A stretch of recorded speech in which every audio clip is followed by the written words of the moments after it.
The broadcast is now starting. All attendees are in listen-only mode.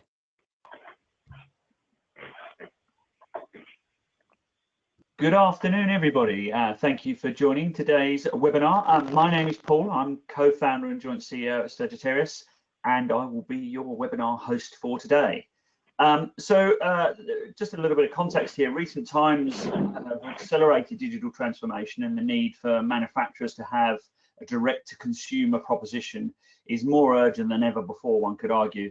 So now with things starting to get moving again, all brands need to move as fast as possible to make up for that lost time and revenue that's been lost over this recent period. So we're here today to share with you how we are supercharging some of the brand experiences we're involved with, and where possible share some client case studies to do that.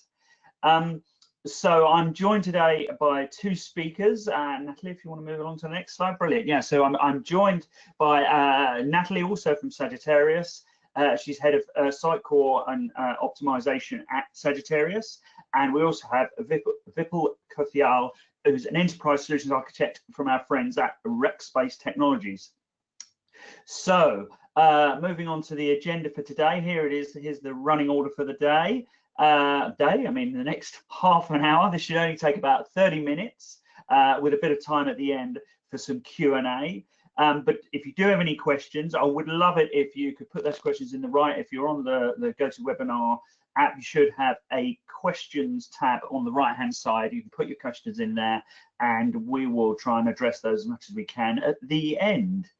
So just a little reminder that today's session is being recorded and the video will be shared with those who've signed up earlier next week.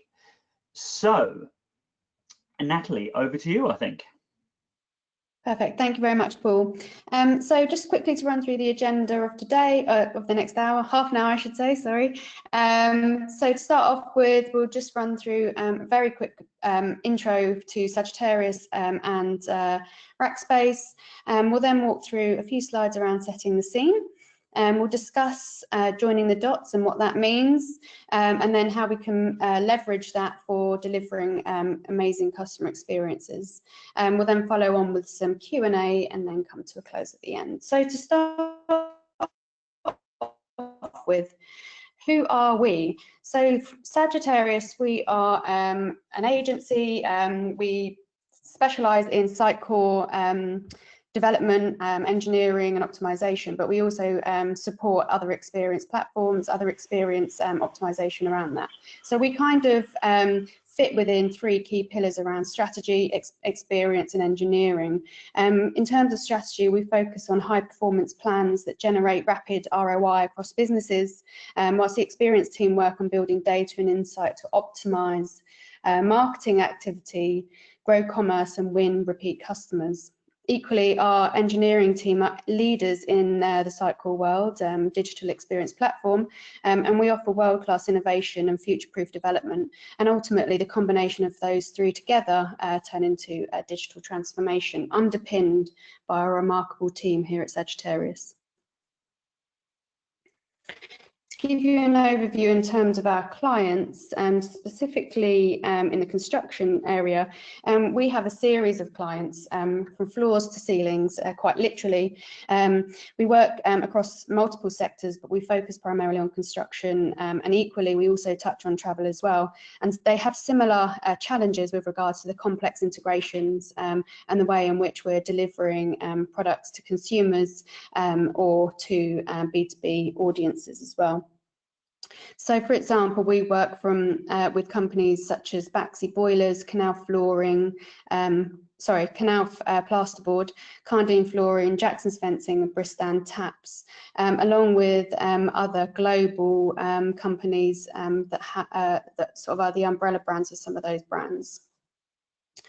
So I'm going to hand over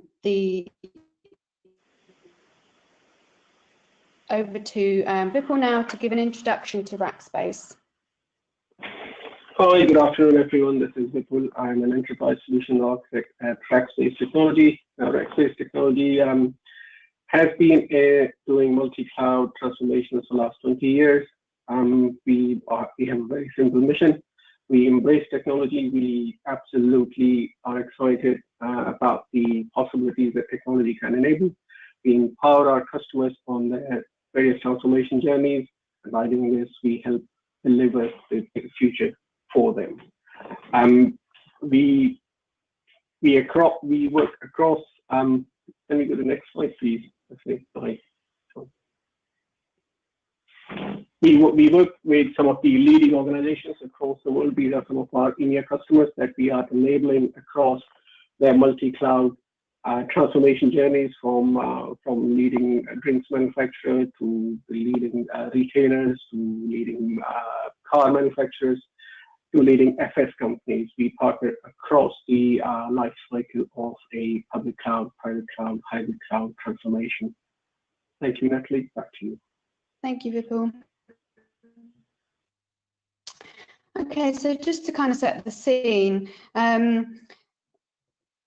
historically, B2B brands have typically sold their product by way of retailers. And of course, that message is transferred from brand through retailer to the consumer. And so really, B2B have historically really had to deal with that relationship with the retailer versus the consumer themselves. Whereas over the course of time, that started to change. And we're starting to see that the consumer is now talking directly to brands, and it's time that we start delivering experiences in line with those expectations. In terms of CX, so CX is more important than ever before, and it's becoming increasingly important to B2B brands who want to start talking directly to consumers, especially now with things like the recent pandemic and the change in consumer behaviour in terms of accessing products. So CX is more important than ever before. And in fact, 86% of buyers are willing to pay more for a great experience. So with the growing pressure on manufacturer brands to deliver a world-class consumer-facing experience, these brands need to start rethinking the routes to market and talk to multiple audiences, different types of audiences, and deliver a contextual messaging to the right person at the right time to ensure that they are delivering that supercharged customer experience and delivering that differentiator that's going to turn into conversions. So whilst the evolution of online commerce has managed to survive somehow by moving at a relatively glacial pace, there have actually been a few moments in time that have been large enough to trigger real and sustained transformation that brands and retailers have been forced to genuinely invest in. So enter Amazon. We hear this term, the Amazon effect, and essentially it means that it's fueling consumer expectations, and the expectations of today's consumers are rising at dramatic pace. So users are expecting personalised, quick and consistent experiences, with 76% expecting organisations to understand their individual needs. 81% of consumers demand improved response time, while 68% anticipate that organisations will harmonise consumer experiences. So ultimately, consumers are expecting us to know what they've been doing on multiple channels that interact with their brand.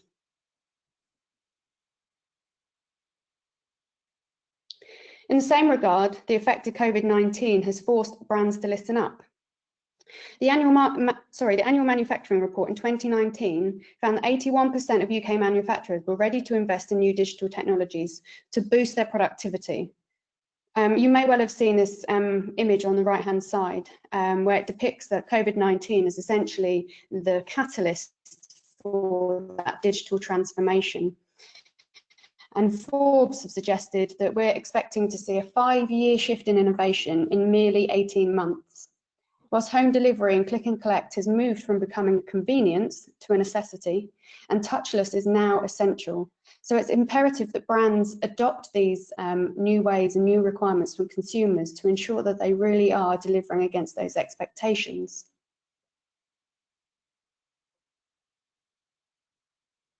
The CEO of Microsoft equally has defined they've seen a 2-year digital transformation experienced in 2 months with regards to their Microsoft clients.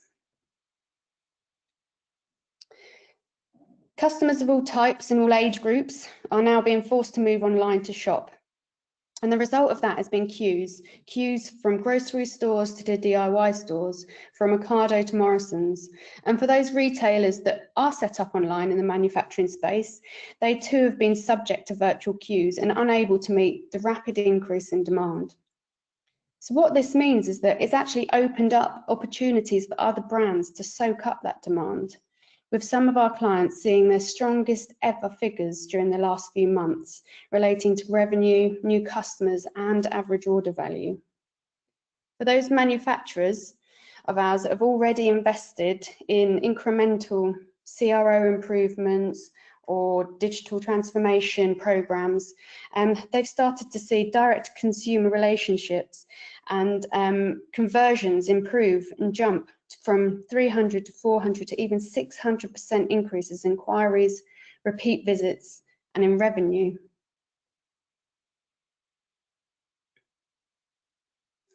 Now, the immediate removal of routes to market for the construction sector, as wholesalers and merchants are forced to close their doors, have meant that the rules of engagement have been forced to flex as well. And as coronavirus lockdown has had an immediate impact on an immediate and direct impact on revenue, that need to consider selling direct to consumers has been accelerated and is a necessity in the here and now. So those conversations around in 6 months' time, in 12 months' time, we should be selling online, we should be looking at what digital transformation means for us as a brand. Those conversations are happening now and those changes are being forced. And brands are looking at different ways to deliver direct to consumer, even starting with small proof of concepts from a commerce perspective. So sometimes they may well be scrappy, they may well be quick and easy, but what they are is proof of concepts to prove that you can talk directly to consumers and you can sell direct.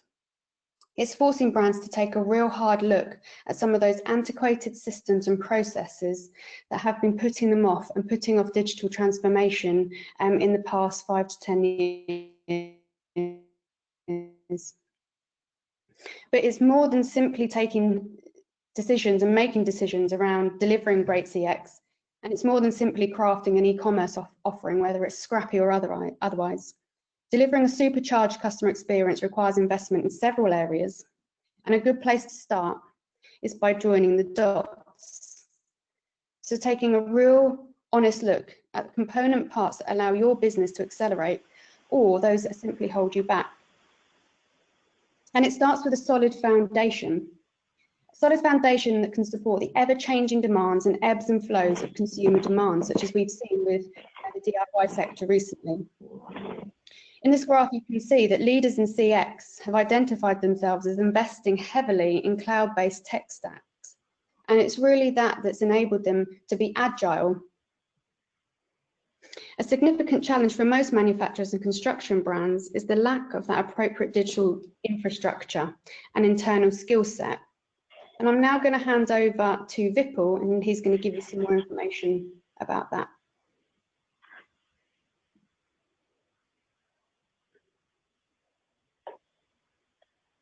Okay, Vipul. Thank you, Natalie. 1 second.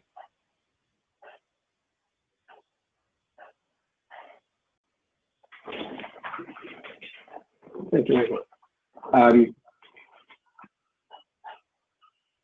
So as Natalie just mentioned, most leaders in CX arena, they have huge investments in technology. So the technology supports their ambition. Now, if you look at some of the leaders in today's world across sectors, most businesses have become technology businesses now. The biggest taxi company in the world doesn't own any taxi. Uber doesn't own any taxi. It's a technology company.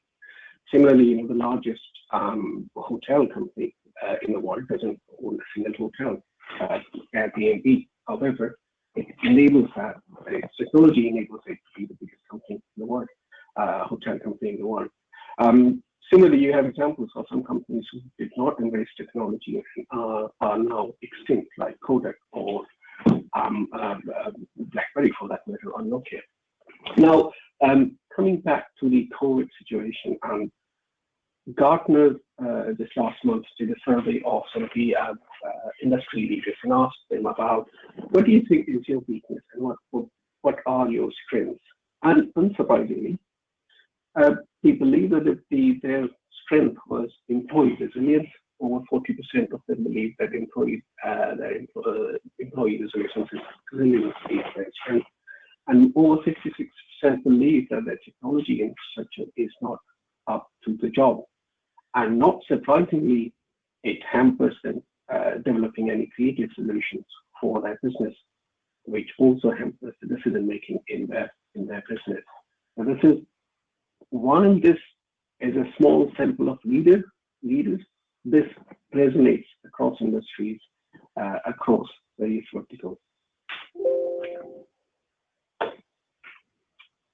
And now, new technologies enable new opportunities, and most businesses are trying to leverage these technologies. Now, if we look at the last 40 years of where we were and where we are, if you see where we deployed applications has changed from being on-premise to mainframes, Unix, to now being hybrid cloud, containerized workloads, and the public cloud, IoT, and edge, picking up speed.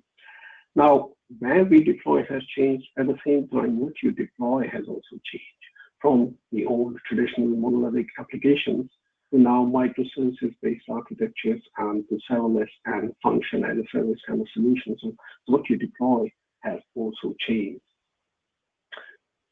What has changed? What you deploy has changed. Where you deploy has changed. Also, how you deploy and leverage these applications and infrastructures is also changing. How you develop applications, how you release test applications is also changing from traditional waterfall models to now agile, DevOps, and hopefully no ops soon. Now, while where you deploy has changed, what you deploy has changed, how you develop has changed. At the same time, why businesses leverage IT or embrace IT has also changed. So back in the day, you introduced computing and networks and emails to help you with some of your back office jobs, automate some of the simple tasks.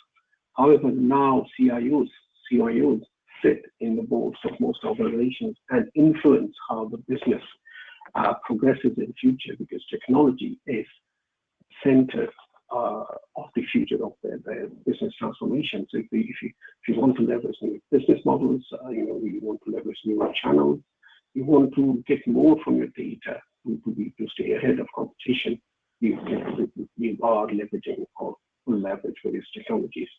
Now, most of our customers are across these areas in various stages. Some are changing their applications, some are changing their the way they develop applications, some are changing where they host their applications. So wherever you are in this journey, we partner across the spectrum with you. Now, in summary, what I wanted to say here was technologies enable opportunities. However, culture and technology get in the way of adopting these newer technologies. Now, when I speak with my customers and clients across the board, not just manufacturing, but other industries as well, there are 7 key challenges that we see. And this is across the board, and I'm sure quite a few of you will connect and these will resonate with you. You have complex legacy applications, ineffective and inefficient business processes. And this could be due to various reasons, right? Most organizations, most enterprises have grown by virtue of acquisitions and mergers. And that brings heterogeneous technologies, heterogeneous processes. Now, a large number of companies, the systems are not integrated. Leave alone systems, a lot of companies, even people don't talk to each other. They are operate in silos. Other than this, integrating your reports at one end. And large number of companies are still running your own data centers, complex change management processes which are not positioned to newer ways of working, no apps, DevOps, serverless kind of world. The operating models don't really support cloud, and this is one of the key challenges. So the current operating models across organizations are geared towards on-premise technology, on-premise solutions, and it doesn't really lend very well into public cloud or public cloud-based infrastructure or applications or services. And last but not least, lack of experience. Now, what do I mean there is, to be able to leverage the newer trends in technology like data analytics or serverless, you need data engineering skills, you need cloud engineering skills, you need site reliability engineering skills. Now, a large enough number of companies don't have that because they don't have any reason to invest in those skills. Now, firstly, most of my customers struggle to hire these skills. And once you have hired them, they really struggle to retain them. And primarily, they struggle to retain them because these skill sets come from, these skill sets and these talents expect a very different technology-friendly culture in an organization. They're used to, or they want to work in an organization that's always leveraging the cutting-edge technologies that provides them opportunities to grow and learn newer technologies. Now, this is where partners like Sagittarius and Rackspace can help, and we bring our engineering and technical capabilities to help you leverage these new trends. Now, I talked about the challenges that we see. I talked about the various phases of transformation that most of our customers are in. However, to solve these challenges, these are the 6 initiatives that we are partnering our customers with, or our customers are coming to us with. So a large number of companies are coming to us to define their cloud and digital strategy to drive their future growth and to enable the newer channels of sales, marketing, even supply chain. They're partnering with us to accelerate their digital transformation, help them get more business value from their customer, from their technology and systems. Now, I want to point to one key aspect here. Now, traditionally, technology has forced business models to adopt around it. You looked at, okay, what is technically possible, and then leverage that to solve your business problem. Now, this needs to change. You need to identify what business problem are you trying to solve, and then go to the right partners to help that solve with the right technology. And that way your business remains the primary and key driver of any technology transformation you undertake. Certainly, having an IT need still remains a key area. Modernizing data applications and developing cloud organization, cloud enablement, securing the workload, security still remains a key concern, and at the same time optimizing the spend on public cloud. Now, public cloud, with its sense of infinite capability, can become really expensive really quickly if you do not put in right kind of controls and governances around how you consume it. So in a nutshell, these are the areas, these are the initiatives a large number of organizations are taking. That's where Rackspace and Sagittarius are partnering with them. And we talked about it earlier as well. Again, we can go back to our mission. We have a very simple mission: embrace technology, empower customers, and deliver the future. At this point, I will hand it over to Natalie to take the next stages of the importance of data and customer experience. Bear with me. Thank you. Thank you. Hopefully you can see the next screen here. So talking of data, now users are demanding greater privacy, including transparency, choice and control over how data is used. And it's clear the web ecosystem needs to evolve to meet those increasing demands. And as such, some browsers have already taken action with regards to phasing out third-party cookies, and Google is due to follow soon, which essentially means that your first-party data is more important than ever before. So what does that mean in terms of delivering an experience? It's about owning that experience, leveraging all of that data you've got and using it to really supercharge your experience and the way you're talking with customers. Now, Sitecore is an example of a digital experience platform, and really what that means is it's a number of layers of features and functionality that leverage that data and use it and handle it in different ways. So from top to bottom and across channels, you're able to make use of your data repositories, integrate bidirectionally using API layers such as XConnect to make use of your other first-party data, whether it's CRM or point-of-sale data. And of course, all of this must be underpinned by that architecture that Vipul's talked about in a secure and safe, scalable way. Beyond that, once we've got our data repositories and we're able to scale it, segment it, nurture users with that data, we can use that to push out the relevant content to the right people across multiple channels. And by doing that, it means that we can control the quality and the consistency of content that users receive online. So whether it's from our brand site, if we have a B2C audience, we can ensure that consistency across our product data remains. So integrations with PIM systems, live data, consistent product updates, or whether we're passing that data to third-party retailers and therefore maintaining that consistency of voice, consistency of image, we're maintaining our brand across multiple channels. An example of one of our clients in construction is Knauf. We've designed their website with personalisation in mind. So that tech stack that you saw has been considered from the ground up. We have already set up goals and profiles and so on, so we can talk directly to those B2B and B2C audiences while streaming through their product data via e-commerce. So they're set up and ready to go with e-commerce as and when the back processes enable that to happen.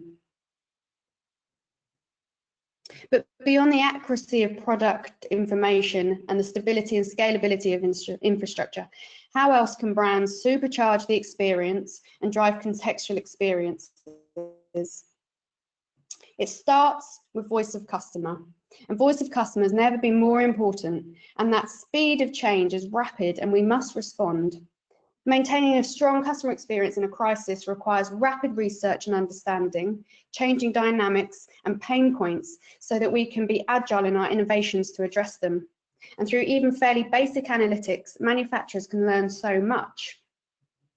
Being able to understand what clients are searching for and where they've been is invaluable, and what are those pain points that we can address.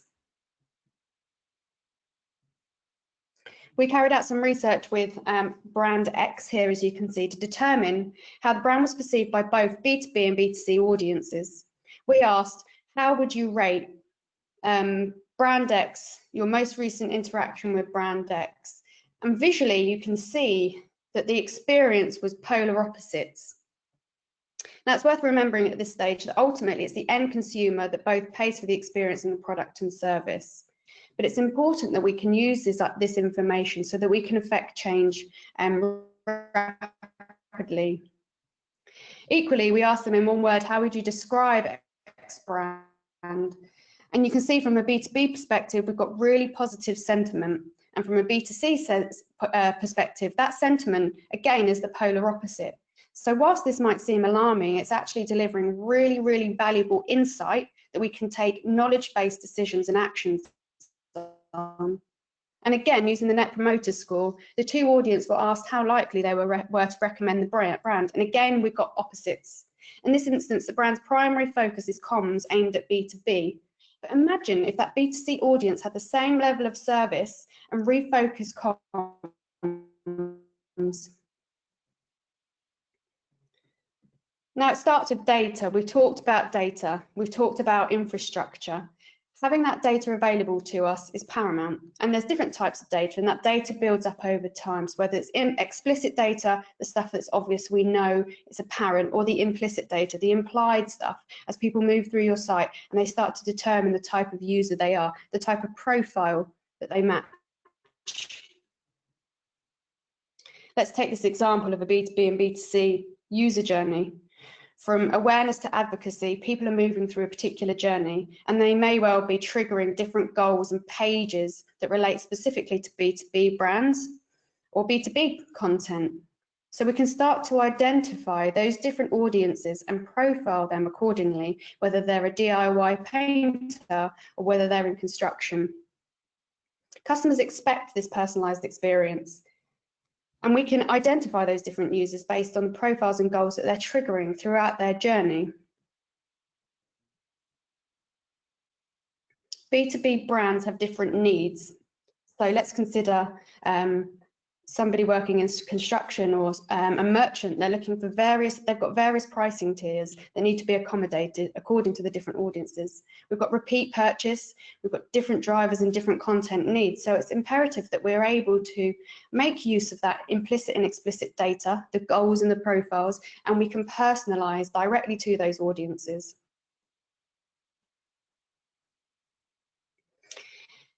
Experience analytics modules, again, this is an example of Sitecore, but this is typical of an experience platform. There's multiple different ways in which you can slice and dice data and retrieve valuable insights to enable you to really power through and deliver contextual experiences. There's different types of information according to the engagement levels, the type of profiles they're matching, the goals they're triggering, so we can identify where in the journey they are, and ultimately, what's the next best action? What are we pushing them through to? What are we nudging them through to? And we can identify users according to where they are in the funnel and start to tailor that messaging by way of personalization. Therefore, we're enabled to deliver the right content at the right time across the right channel. Now, remember the experience stack that I showed you. With an experience platform, you can use the headless functionality to push out the same content across multiple channels. You've got consistency, and we're making use of our data to make sure we're delivering the right content to the right person at the right time across the right channel. Those incremental changes really super drive your conversion and ROI. Equally, we can use that data in other ways, such as triggering automation plans, automated marketing. Drag and drop systems enable you to create chains of marketing that happen based on that data that's underpinned by our secure, stable, scalable infrastructure. It means that we can create chains of marketing that just happen in the background. Using rule set editors, we can create conditions that users have to meet in order to be able to fall into those funnels, triggering email campaigns, dynamic segmentation, and personalized emails. Furthermore, we can gain deeper understanding in terms of the pathways that those people are taking, the pathways that are resulting in low conversion or high conversion. And those that are delivering low conversion, we have more opportunity to tune it up, turn it up, turn up the dial and deliver incremental improvements using CRO. CRO is a fantastic skill and tool in order for us to make use of that voice of data, make use of those insights, and deliver change rapidly. So that time to market is quick. There's a direct impact on the bottom line, and it means that we can A/B test and optimize experiences quickly and therefore relatively cheaply to determine our high-performing development that ultimately relates to long-term investment and long-term ROI. So let's take an example here where we spotted an issue in the data. From basket to sale, the conversion was 5.6% through a series of step 1, step 2, and sale. We were experiencing, with one brand, significant dropouts. Now, using voice of data, we were able to ask our customers directly, what is it that's preventing you from buying? Why people are abandoning checkout, and what almost stopped people from purchase? As you can see, primarily was delivery. Now, I mentioned at the very beginning that delivery is essential right now. It has to be convenient. There's no two ways about it. So this is an issue. This is something that we can affect change on rapidly. Using conversion tools, we were able to tweak that experience quickly, and you can see that the results of that were an increase in revenue of 26%, an uplift of 13% on checkout, step 1 page views, an uplift of 18% on the average order value, and a 6% e-commerce conversion rate uplift. Now that is one test. I also mentioned at the beginning that this digital transformation is a conversation that's been happening for a long time, and those brands that have invested in turning the dials incrementally over the course of time are those ones that are in a position now to succeed. As a result, we've seen an uplift of 20% overall conversion across the site as a combination of all of those tweaks here and there, and this is during the period of coronavirus. We've seen an uplift in 20% conversion rate. So in summary, supercharging your customer experience and enabling your digital transformation, which is an ongoing evolutionary process. There are many elements to consider, whether it's a tech stack or the back office processes and software that's holding you back. It's time to take a good hard look at that and invest in scalable infrastructure, invest in an experience platform, and make sure you're leveraging every inch of that platform, whether it's personalization, automation, making sure you've got control and consistency of your content, whether it's on your brand site or your third-party sites. Listen to your customer and use that information to deliver personalization, CRO, A/B tests to really power through, supercharge your ROI. Now, ultimately, in summary, that doesn't just happen by itself. It is the combination of digital transformation or CX buy-in as an internal cultural process and supported by the right partners who are enable you to unlock the potential of your experience platforms and supercharge your ROI. And it's that link that really brings it all together. Therefore, there must be, without a doubt, a deliberate and strategic use of relevant, current and emerging channels and technologies in order for you to better connect and engage with your customers, allowing their voice to shape your approach and services. Change is happening. It's time to get on board and ride the wave and do it truly and honestly as an organization and really invest in your evolutionary digital transformation. It might be tough and a bumpy ride, but let me tell you, it is exhilarating. Now, I mentioned having the right partners. Our experience optimization team helps our brands leverage their platform, understand what the roadmap is to enable that digital transformation, offer you strategic alignment and direction. And we offer multiple different formats of that, whether it's catch up, get to where you need to be now, keep up with those brands that are competing with you, those challenger brands, or stay ahead, be that challenger brand. We're here to support you.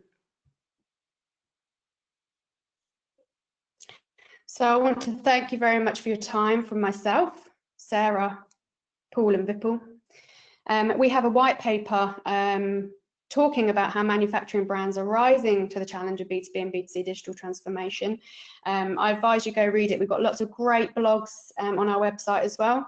But thank you from me. If you've got any questions, queries, I would love to hear your comments. Please do feel free to reach out to myself. And Vipul, of course, he has also offered the same offering. So thank you very much. Thank you, Natalie. I'd like to say firstly, thank you to both our speakers. I'm conscious we've sort of overrun on the time, really, but thank you for that. It was an insightful session. And now I was just going to a couple of questions just quickly.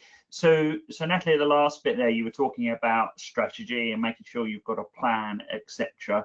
But what was, if anybody can take anything away from this, what would be the first thing you would be encouraging them to do? What's the first step a brand should be taking? Because there's a lot they could do, and it could be quite overwhelming for them. Well, the first step is make sure you're talking to your partners so we can help guide that roadmap. Now, if you want quick changes, you know, there's lots of quick wins that we can implement with regards to personalisation or incremental change with CRO, as I mentioned. But ultimately, it's really important that we have a good understanding and audit your softwares, your processes that are going to kind of hold you back from supercharging that experience. And first of all, the sort of, you obviously see from a platform point of view, you've got to have a lot of the tools in place, if you like, really to do all of this. And Absolutely. Sometimes clients kind of what to do first. So what are the sort of barriers that you often see that and how do you get over some of that? Sure, thanks, Paul. See, one of the key issues, and this is what I slightly touched upon in my session as well, or in my talk as well earlier, is so a lot of businesses, they don't identify the key problem they're trying to solve. It's really important as a business to identify what are you trying to solve, and then come to the right partner, and then the partner can help you identify the right tools, technologies, processes, or your entirely new solution, and help you solve that business challenge.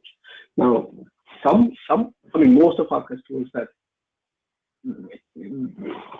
customers generally are seeing challenges in adopting new technologies. Primarily, it's around having the right skill and experience, having the right operating models, and at the same time, I work on a lot of recovery programs where our customers started on a large transformation.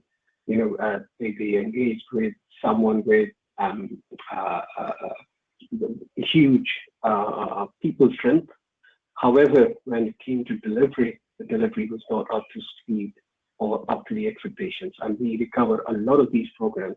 And in most of those recoveries, the key trend remains to identify the right partner who can solve the problem for you or help you solve your challenges. I mean, obviously, lots of brands have their own team and they've got their own project, etc.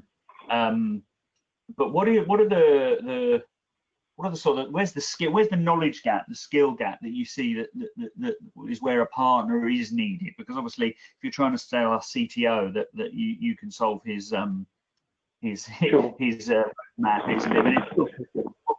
where do you see the gaps are? Sure. See, so at Rackspace, we are a technology company. Right? So technology is our business. So when we go to our customers, the way we partner with them is we help them focus on their business, on the innovation in their business, and we partner on technology front. We enable them with technology, with our passion for technology and engineering, and so for a manufacturing company, manufacturing is their USP. Manufacturing is their core skill. IT isn't. Now, for IT, you could leverage people like us, or other partners who can, for whom technology is their business, and we're helping a large number of customers across the industries solve similar challenges. They have existing IPs, they have existing experience, they have existing templates to help you from day one solve those challenges. And Natalie, I'll perhaps ask you the same question as well. Where do you find, when we're working with brands, where they need the most help? What obviously, like as people says, those companies are specialists in what they do, but where is it that you find they need the most help, where we can sort of turn their undeniable product knowledge into something that is customer facing? Yeah, so similarly, we would typically deploy a kind of program of consultancy where we will work with them to understand what it is they're trying to achieve, what experience they're trying to deliver, and how each of their software solutions kind of integrate. So whether it's their PIM system into an experience platform, etc. And off the back of that typically turns into, well, what page templates do we need to kind of enable things like personalization? And it's that ongoing consultancy where we really ask the difficult questions and and sometimes it's challenging, you know, for brands to identify what those issues are. But really, it's that kind of long-term transformation that we can help brands with to help them convert, talk directly to consumers, deliver the right experience. So whether it's from our experience optimization team, whether we're doing programs of research in terms of customer, voice of customer, and understanding what they really want, and then how we ultimately convert that back into a development process to deliver against that experience. Yeah, and that's an always-on process as well, because of like at the moment, what people want and how they think and they're behaving is very different to it was a few months ago. But I'm afraid we've kind of run out of time now, though. We were over time, really, so I'm going to have to draw it to a close. So I'm going to say once again, thank you to both of our speakers. I would urge, both their email addresses are on screen at the moment, so if you'd like to ask them a question directly, then they'd be more than happy to hear from you. As you can see, we have our white paper. I'd encourage you to download that. If you're viewing this after the event, we should be able to put that link in the text below this video. But all that remains for me is thank you for joining us, and we look forward to seeing you at one of our events or one of our webinars again soon. Thank you. Thank you.